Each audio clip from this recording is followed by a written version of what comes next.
Here is a question. Read it carefully and think about the answer. Let us solve it step by step. Let us begin solving this step by step.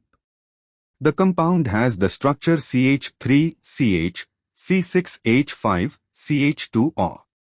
The longest carbon chain containing the principal characteristic group, O, is a 3-carbon chain C1, CH3, C2, CH, C3, CH2O. Wait, let us reread CH3, CH, CH2, O with C6H5 on the middle carbon.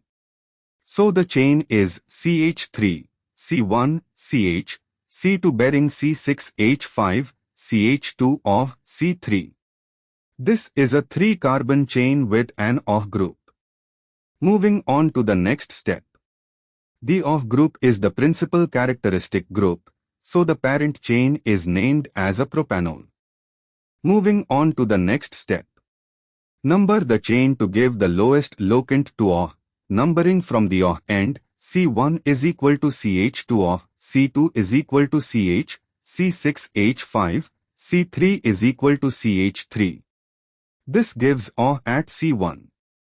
Alternatively, numbering from the methyl end, C1 is equal to CH3, C2 is equal to CH, C6H5, C3 is equal to CH2O, giving O at C3.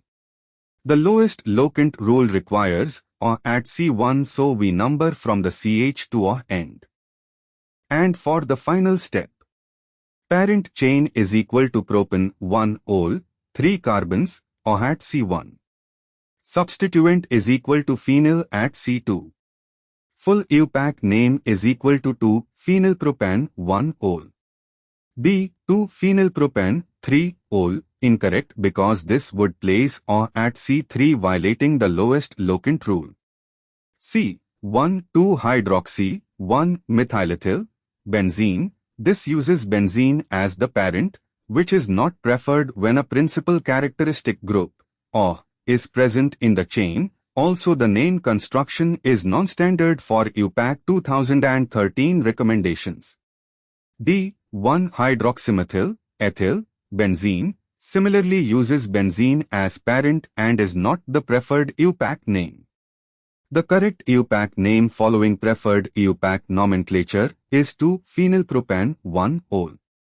Therefore, the correct answer is A. Therefore, the correct answer is option A.